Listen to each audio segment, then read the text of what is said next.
Dans ce cours, nous allons définir ce qu'est une fonction. Eh bien, prenons D une partie de R. D sera l'ensemble de définitions de la fonction. À chaque réel x appartenant à D, la fonction va y associer un autre réel y. On note f, la fonction qui a x associe y.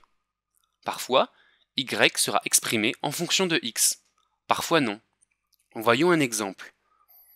Le fait de mesurer la température de fonction continue, c'est une fonction qui à 1 heure associe une température. À 7 heures, il fait 16 degrés. À 14 heures, il fait 25 degrés. À 18 heures, il fait 17 degrés, etc. Attention, on associe x à un seul y. Cela s'appelle une relation fonctionnelle. Par exemple, le poids en fonction de la taille n'est pas une fonction, car il peut y avoir deux personnes de même taille, mais ayant un poids différent. On ne peut pas dire quelqu'un qui a un poids de 50 kg mesure forcément cette taille.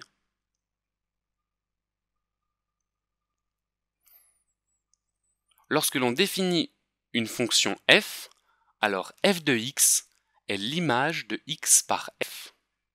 Et x est un antécédent de f de x par f. Prenons des exemples. Attention tout d'abord, il ne faut pas confondre f et f de x. F de x, c'est un nombre, alors que f est une fonction. Donc, on utilisera la phrase soit f la fonction définie par f de x est égal à i carré moins 3x moins 5. F de x est donc une formule qui donne le nombre f de x lorsque l'on va l'évaluer avec un réel x. Eh bien, l'image de 3 par f, c'est f de 3, c'est égal à 3 au carré, moins 3 fois 3, moins 5. J'ai donc remplacé x par 3 dans l'expression, ce qui donne moins 5. Une autre fonction, la fonction g, qui a x associe g de x égale x carré moins 3 sur x carré moins 2. L'image de moins 2 par g, c'est g de moins 2. Je remplace x par moins 2, j'effectue les calculs, je trouve donc g de moins 2 qui est égal à 1 tiers. Tu sais désormais ce qu'est une fonction, une image et un antécédent.